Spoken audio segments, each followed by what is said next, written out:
Damian back again. Back again.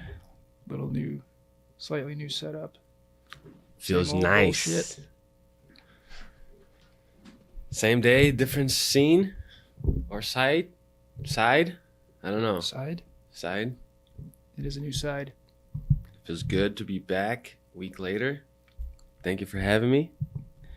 What are some new developments in your career? Well, I actually had a birthday dinner with one of my college buddies who is a real estate attorney now. So that was a nice connect I had with him. Spoke a little bit about business, try not to a lot, but sometimes you unfortunately get overly excited, I guess, to bring that BS with, and we were able to share a few key components. We both agree on, some of the things about the sellers, about the market, about some of the cool things people are doing. And he actually mentioned he knew George, and he said it sounded like he's maybe been on the opposite side of a deal with doing from someone from Weichert, and he had nothing but good things to say about it, which is kind of the standard about anyone here or George and his family. It's good that you're building your service provider list. The more you have, the better. Service different areas, different circumstances, because they're all going to specialize in different things, probably, usually. So that's good.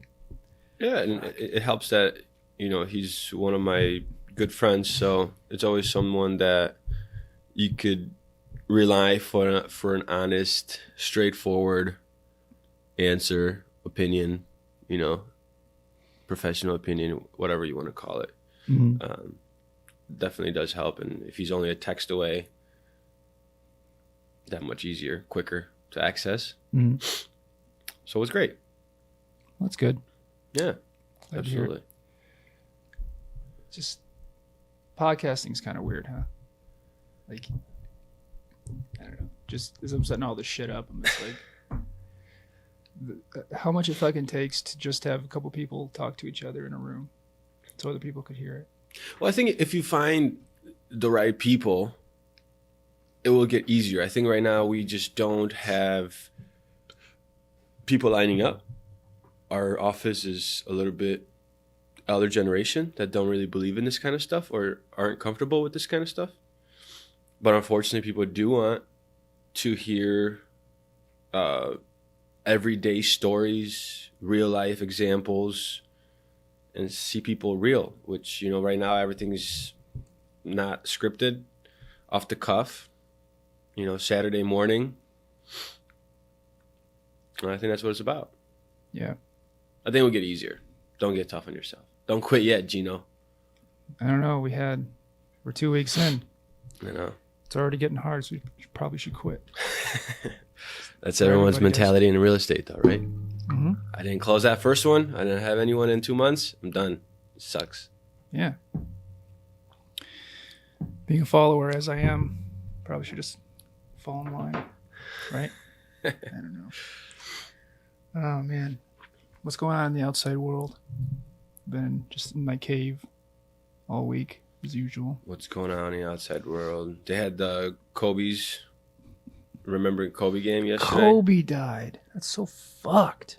Yeah, that's fucking wild. A lot of interesting things have been coming out of that, I've noticed. I mean, it always happens for people, like when a celebrity dies. But this time, like, it just feels, to me, it feels very different. And like a lot of people, I'm noticing a lot of people are trying to capitalize on this. Kind of pisses me off. Yeah. You know what I mean? Like people selling merchandise and shit. Like all the fake stuff, yeah. Yeah. Just trying to capitalize on this shit. It's so fucking scummy. It just pisses me off. And it's like, I don't know, it's just not right. Oh, absolutely. I agree with you 100%, but the thing is that everyone right now is so self-centered that they only think about me, and what is this going to happen to me, and the tragic part is that there was other lives that were lost in it. You know, for example, the baseball coach, it was him, his wife, and his daughter, and now they left 2 kids orphans, which don't really get much attention because of the stardom that Kobe attracts. You know, all the stuff that he's done, and he's a global icon, unfortunately. So overshadows what that coach has done. I forget their family last name, but those are the things that I think should also be brought to life, because now you have 2 kids that are left without parents. Well, yeah, they're going to be financially fine, but you can never replace parenthood, motherly, fatherly love with money. Mm-hmm. Doesn't matter what it is, you know. So to your point, I also get a little bit upset at that part. You know, even though Kobe's my hero, grew up with him, you know, that was my Michael Jordan of the era. He's actually was the reason I think why I love basketball so much and ended up playing in college. You know, watching Shaq and Kobe, 08, 09. 09, I think, was when they actually won the championship. 08, they got spanked by the Celtics in Game 7.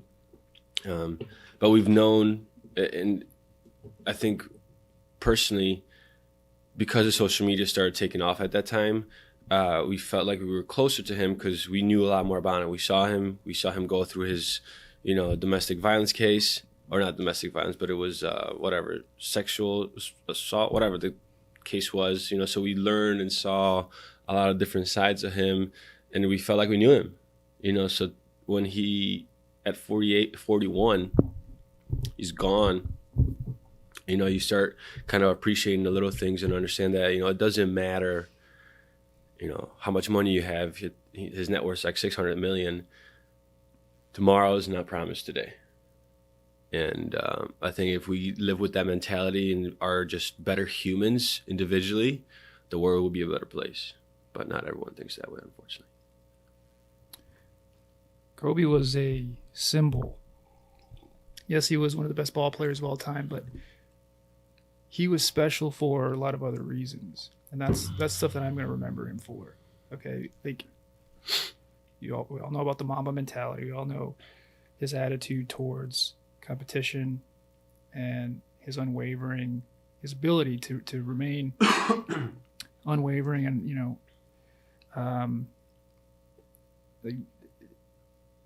just his underlying desire to be the best at everything he would ever do. And that always actually translated very well for him. People think he's misunderstood because of that, because, you know, he would always kind of be contrarian in that way, I think. Because he would do whatever it takes to, you know, to accomplish whatever he wanted to accomplish. And I feel like people were kind of robbed, because forget about the basketball, but everything he was working on now and everything he was going to do moving forward, I think would have been what really built his legacy. The basketball legacy would stand on its own, but, you know, he was going to do so many other special things in life because he was so talented in so many ways. Very artistic guy. So that's I was looking forward to all that stuff that he was going to do, and hopefully, you know, that stuff still takes shape, you know, through other people that were involved. But it's just, I don't know, it's just sad, man. Like I said, like, we grew up with him. You know, he was definitely like the guy in our era, you know, in our formative years as fans. So it sucks. Just sucks. And I totally agree with you. I think, you know, the impact that he was going to have on a lot of the philanthropical, you know, other entrepreneurial projects that he was working on. I think the best part about it, which you touched on earlier, is the motivation that he brings to the table to inspire and bring the best of everyone, similarly to what he did on the court. You know, there's a book by Phil Jackson. It's called 11 Rings that I'm reading right now. And Kobe, I think they lost. They were playing the Trailblazers, and at that point he had his sneaker line from Nike, and his teammates were all wearing his shoes. Well, after the game, he made them all take his shoes off and give them back to him. He's like, "You guys are all soft. You guys don't deserve to wear these shoes." You know, so that ignorance that people would think that he's portraying, but in essence, he's just trying to teach someone that we are all destined for greatness. It's just how we apply ourselves and how we choose to view things mentally is a lot of times how things project into the world. And he had that Midas touch of, you know, getting that best out of everyone. And I think, like you said, the stuff that he was actually working with the NBA, you know, I think his daughter was destined to be a superb athlete as well on the basketball court. And the changes that he was, you know, advocating for WNBA was probably the biggest that the leagues, the women league had since origination. And I think he was the first one to speak for them. He was a big advocate for them, and he was going to do a lot of change. So, yeah, it sucks. Sad. You know, he was actually one of the probably the top 2 people that I would love to meet and have a conversation with, because I just love that tenacity, that fire in his ass to just fucking no excuses. Like, you're telling me there's a guy, you know, and his high school coach, before they won the actual championship, his coach at the time tells him, he's like, hey, you know, there's a guy in Florida with a broken arm, and he's fucking killing it. And he does this purposely because he knew, he's like, what the fuck are you talking about? So Kobe goes home, does some research. It turns out to be Vince Carter. That is this guy with the broken arm that he's still tearing it up, taking his team to the championship. And ironically, Kobe and his high school team won the state championship that year because he could not take the fact that there was someone better than him or that there is someone doing something better than him. Whatever it was, you know, Kobe was there 4 hours before the game. He was there in the morning. And, you know, when you dedicate stuff like that to anything you do, I am a true believer that it's a craft that you end up working on and you end up finessing over time. But, you know, the whole road to stardom, yeah, he was a great athlete. He was a gifted athlete going into it, you know, at a 15-year-old, an 18-year-old going into the NBA, not even going to college, but he understood that, and what he did with that talent is what's impressive. Mm-hmm. I'm gonna like holding back a little bit because I feel a little like I shouldn't be commenting on Kobe because, you know, like I know the guy or something like that. Right. Same. So I'm just like, I'm trying to kind of stay down the middle about everything. So I know my feelings are not really being articulated appropriately right now. But ultimately,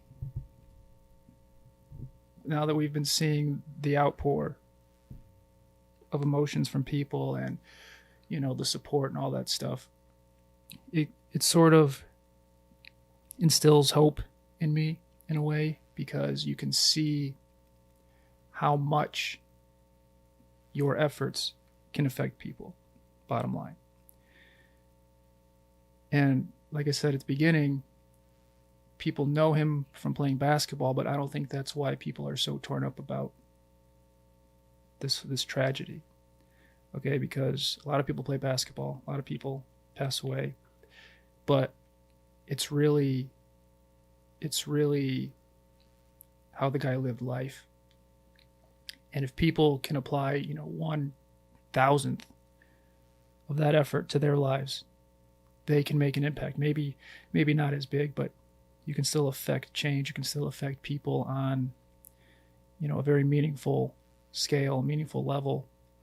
That's kind of what I'm taking away from it personally. It's just like an eye-opener, a reminder that whatever it is that you do, it doesn't matter who you are, it doesn't matter what you do, there is something that you do that's valuable, something that you can do, some way that you can affect people around you, even if it's just in your community. Okay, and even if it never goes beyond that, that's still meaningful, it's still valuable. And like it just reminds me that, I don't want to sound cliche, it's not my style, that's why I'm kind of tripping up here, but you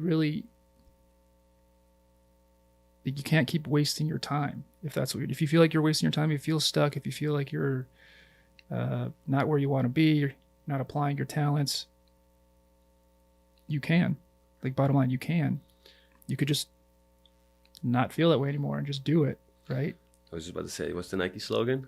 Right. I mean, and things like this, I don't think it really is going to matter. I think, the wave will crash and people will go back to their doing what they were doing, but maybe someone here, someone there will use this as the spark that they needed to actually get started or actually make a positive change.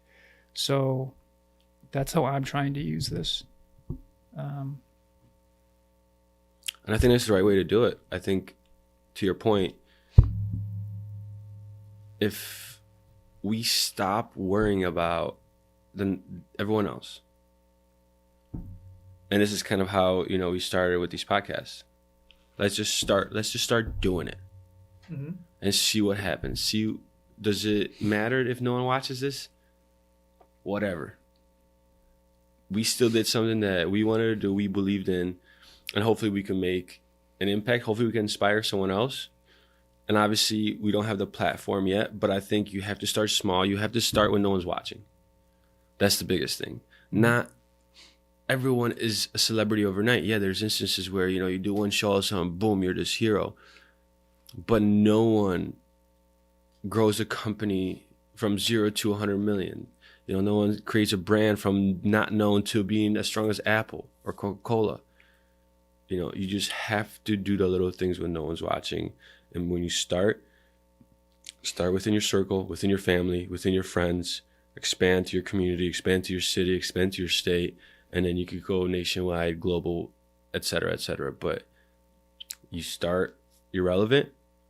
You have to know that people are going to hate you. They're going to doubt you because they don't know you. They don't know the effort you're putting into it, and they believe that you can't do it. So you have to have ultimate faith in yourself and that belief and that drive to make it happen. And I think once you continue it, believing, I think it's going to be a snowball effect, and then other people are going to start jumping on board, and next thing you know, you have 20, 30, 40, 100 people believe in it, and then you see a huge impact. But to your point, Nike got it right, man, and they have a lot of good athletes that just do it, and that's all we have to do. I wonder why it's so difficult for people, because like what we're doing here,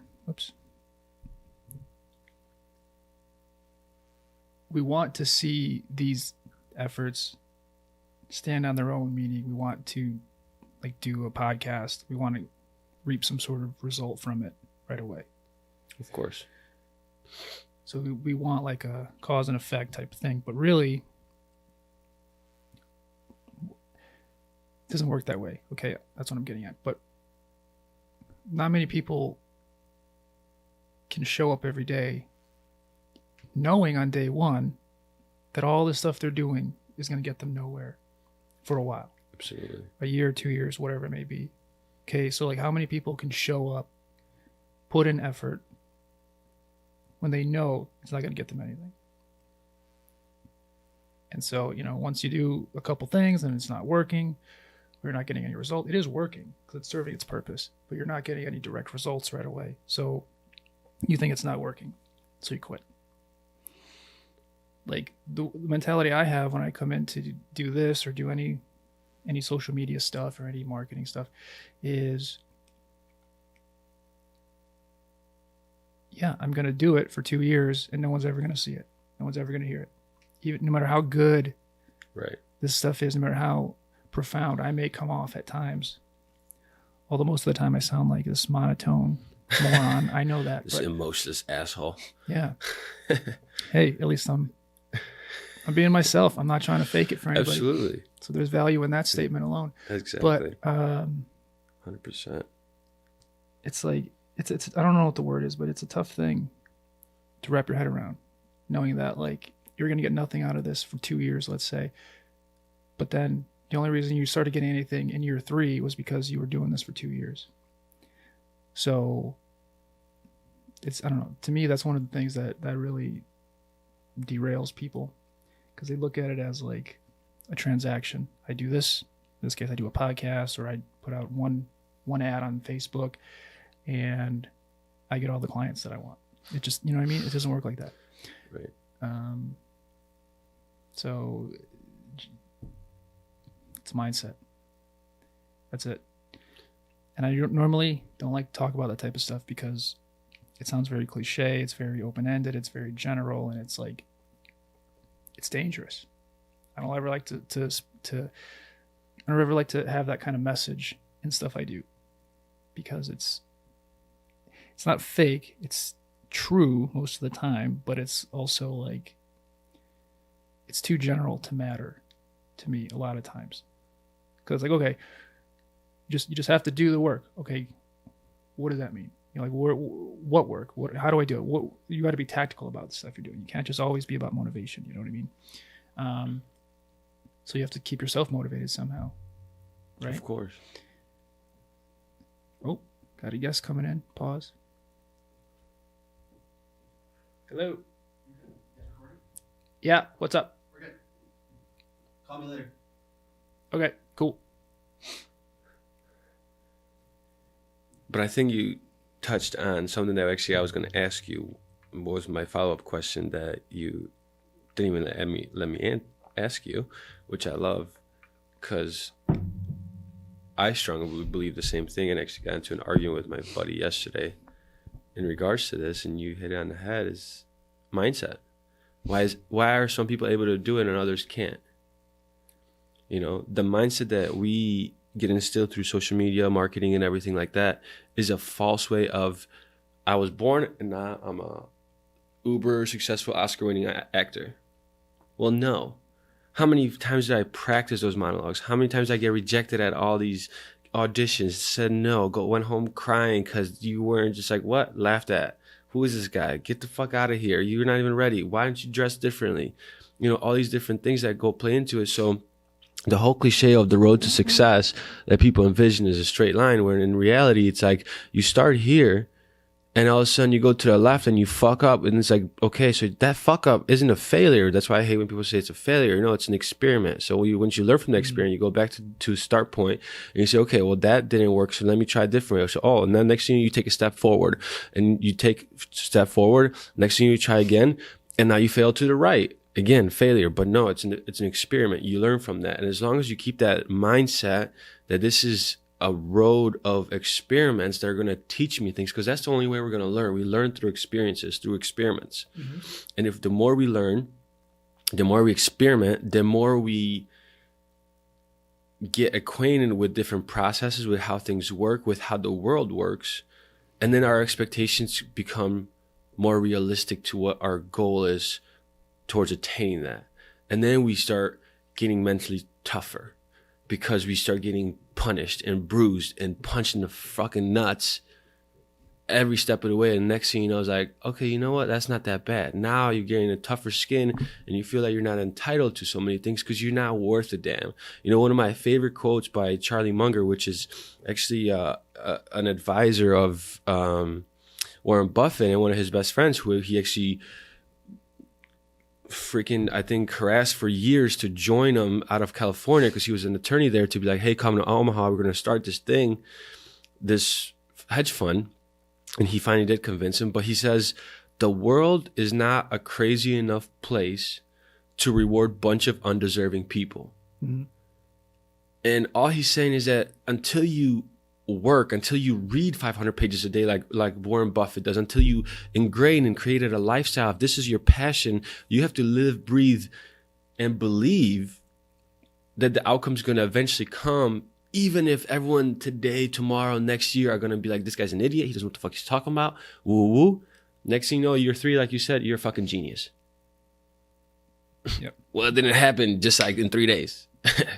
There's a lot of bruises you took in. You have to build the foundation to be able to build on it in the first place. Absolutely. Yeah, I couldn't agree more. I think maybe the skill is being light on your feet on that road to success. Like the two things. Number one is as you mentioned, like on that road, on your path, you're getting punched in the mouth all the time. Okay. And after you take a few punches, you realize it's not really that bad. And also you're like, I'm tougher than I thought I was. Right. The rejection, whatever pain it is, you realize it's not that bad. It doesn't really affect you like you thought it would. It's not that scary. And that's power. Once that clicks for you, like it's just on a small level, even what we're doing right here. You know, a lot of people I've talked to, like they're afraid to even put a microphone in front of their face and talk because they were afraid people are going to judge them. Like just use me as an example, okay? I sound like an idiot. I'm not all that entertaining. I'm not that good looking. I definitely have a face for podcasting. Let's just say that. And you're so mean about yourself. I love it. Nobody fucking cares. Right. What people are going to respect about you in the long run, even if you don't put out the best content, even if you're not the most talented, what people are going to respect is that you're showing up and you're actually doing it. And that when you do get drop kicked in the mouth, you don't quit and you show up again next week. People, if nothing else, people are going to notice that about you. And that's going to build equity for you in itself. So that's number one. Number two is, like I said, on that path, I think it's a big asset for people to remain very fluid, remain light on your feet, be ready and willing to go in any direction at any time, based on circumstances, based on opportunities presented to you, based on challenges. Don't have the path laid out in your mind, and then you think you're going to just run through the wall to get there. Be willing to make a pivot along the way. You know, I don't know what you think about that, but have like just enough that you need in order to get started on the path. And then accept the fact on day one that you don't know what the fuck's going to happen. You don't know what challenge is going to be put in front of you. You don't know where the road's going to go. You don't know. So don't think that you know. Don't think that you have the path planned out. Don't think it's going to be A, B, C, D, and that you're going to be there. It doesn't work like that. Yeah. Have the mindset that you're going to have to constantly, continuously be thinking and be making pivots, like I said. And I think it's a good second point. I mean, I agree with both of them, but I think the secondary one on being light on your feet and being able to what I would call is adaptability and your awareness, right? So being adaptable and being aware. So understand, by awareness, I mean understand where you are in a journey and aware of the opportunities, like you said, that are presented to you, and then being able to adapt to those opportunities and shift, to your point, to capitalize on those opportunities. We have had many different ideas of what we want to do a podcast about. And all of a sudden, you know, we shift to this, we shift to that, we change this topic, we do this. And I think almost in any profession, and especially in real estate, you have to be adaptable to what your clients throw at you. And you can't take it, you just have to take it with a grain of salt. Can't take it to heart.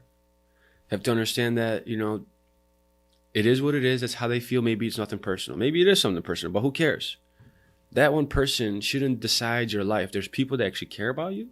There's a strong, and I think one of the third reason for success is having a strong circle. Maybe it's just one person. Maybe it's two people that you could really trust, understand what their motivations are, understand how they feel about certain things, and use them as a backboard, as a soundboard, and almost like an armor from all the bullshit that's going to be thrown at you, because there will be a shitload of it.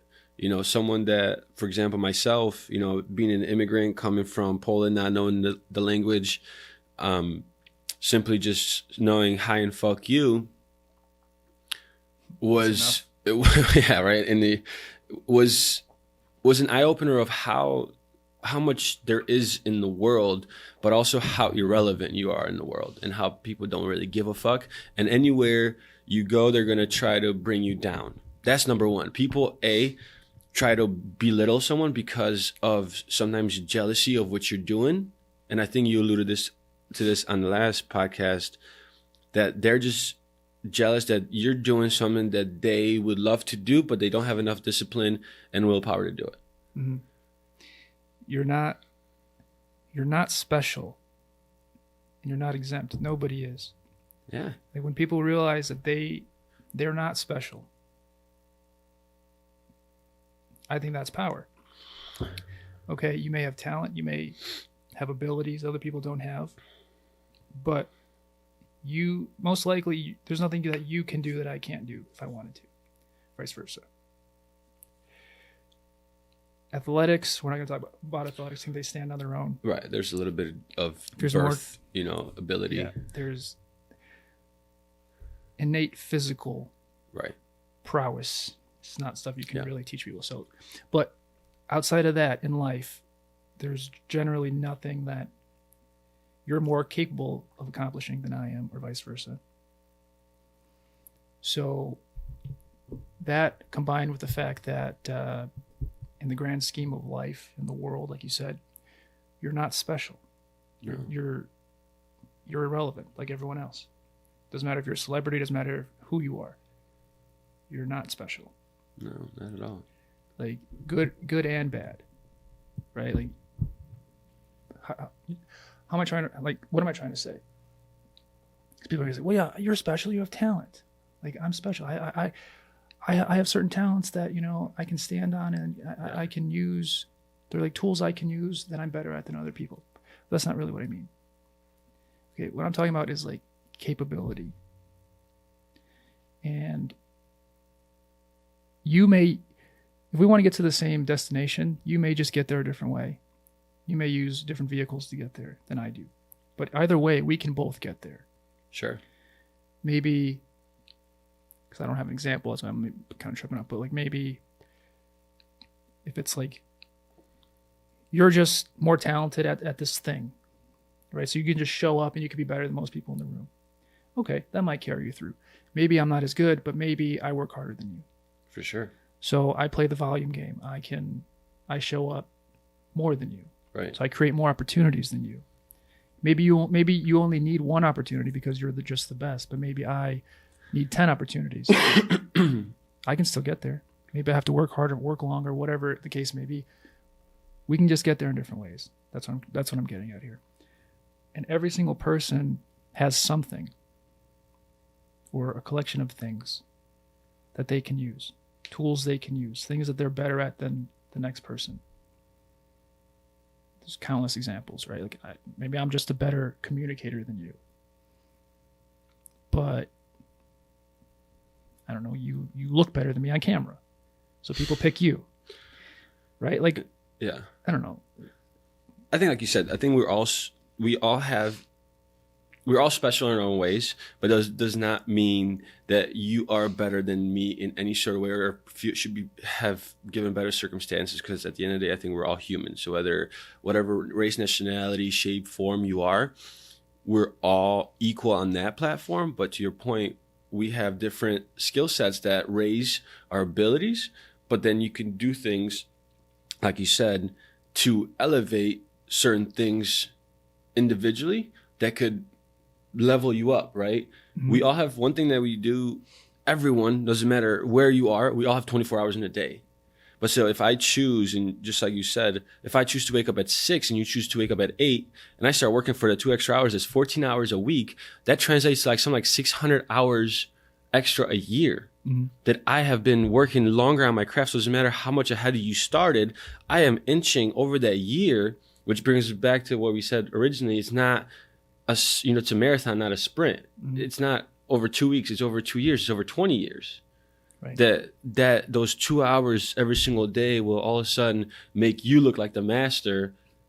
And if you rewind back, they're like, oh yeah, Gino is never going to make it. Damian's going to be the shining star. And you see a lot of that in sports. This guy comes out of the college or goes in college, supposed to be number 1 draft pick, yada, yada, comes into NBA when now he's making millions, going out, drinking, not taking care of his body. And the number 1 draft pick is a dud. Mm-hmm. So everything, I think, to your point, translates to life. And again, my biggest thing is, I think we have 84,000 seconds or 80,400 seconds in a day. How you choose each second and how you spend that to choose that second each day is all up to you. But don't bring someone down because they're choosing to spend it differently than what you would choose it. Because at the end of the day, you have power over those seconds and how you want to live your life. But what we're doing and how we're spending it, don't bring that person down, even if you don't agree with it. I feel like if we just spit, if you don't have anything good to say, going back to that whole cliche, don't say it. Mm-hmm. You know what? I don't know why the fuck you buy cars from Carvana. You're an idiot. Well, Shout out. Shout out. Major Carvana. sponsor, right? Maybe next year. Mm-hmm. But that's the point. Like, why would you even do that? Well, that's fine. You chose to do that. How does that even affect me? But so people think that me giving your opinion and being a negative opinion is valuable. Well, that's maybe that's your opinion. So that could hurt your feelings, yada, yada. And that's where we start praying and start doubting ourselves. And some people aren't mentally as strong because, they don't have that toughness. They weren't maybe born. They didn't read it. They don't understand it. But at the end of the day, we all have the same amount of seconds in a day, and we can all elevate our craft and become superstars in whatever we want to do, as long as we put our mind to it. Mm-hmm. The problem is that everybody wants to work 2 hours less. Everybody wants to take the short road. Oh, yeah. So they're not being honest with themselves ultimately, because sometimes the answer is that you just have to work more, work harder. You have to put in more hours. Maybe you're just doing the same thing. You just have to do it more. Because whatever circumstances or whatever abilities you have or whatever it is. But people don't want to do that. People want to work less and get more. Because I'd rather watch Netflix on my ass on the couch. Yeah. So that's the only real talent and ability, in my opinion, is being able to admit that. Because if you can accept that, there's nothing else to stop you. There's nothing else in the way. Because external factors in the world, there's nothing really holding people up. There isn't. Especially not today's world. Exactly. Or especially at least in where today's we're world. living at. I mean, obviously there's parts of the world that are not as fortunate as us in the Right. States, but I agree. Sure. But even them, they just have to go a different route. They just have there's additional things, maybe additional challenges. They can still do it if they wanted to. But to that point, I think most people don't grow up having that instilled into them, which is that they have to work hard for things. So people who come, like you said, as an immigrant, you had to come in, you had to face certain challenges. Just learning the language, first of all, right? That was one thing. So it was a little bit harder for you to adjust to Sure. this society. Okay. You did it. Right? Yeah. But the fact that you can look back and say it was harder for me in some ways, that's valuable, because someone who just grew up here, didn't face any real challenges in life, physically, emotionally, financially, whatever it is. In adulthood, why would you want to work harder? Why would you think that you have to work harder? And you never had that instilled in you. And then when it comes time to actually have to put in the work to accomplish the thing you want to accomplish, you just don't have it in you. You've never had it in you. You never had to have it in you. You don't just wake up one day and it's in you. Mm. I think. So having those challenges, I think are a huge asset in the long run. Even though maybe on the front end you think it's unfair, or, Right. it's hard and whatever, that's a whole other conversation. But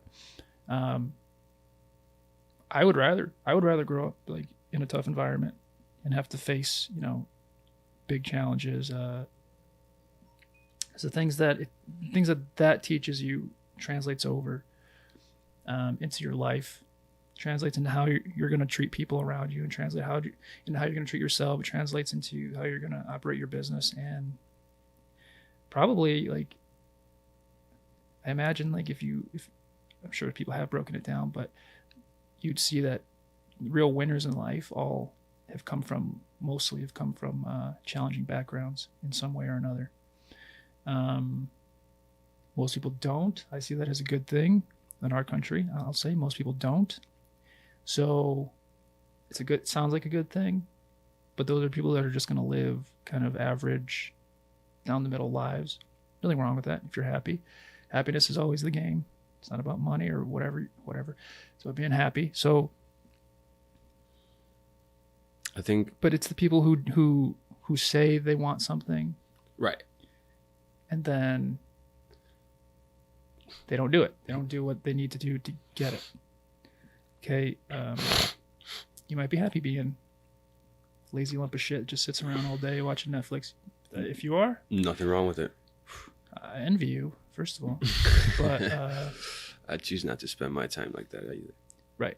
And that, like I said, I guess that's what I was getting at. Is it's the people who say one thing and then they don't just do another thing. They just don't do anything. Yeah.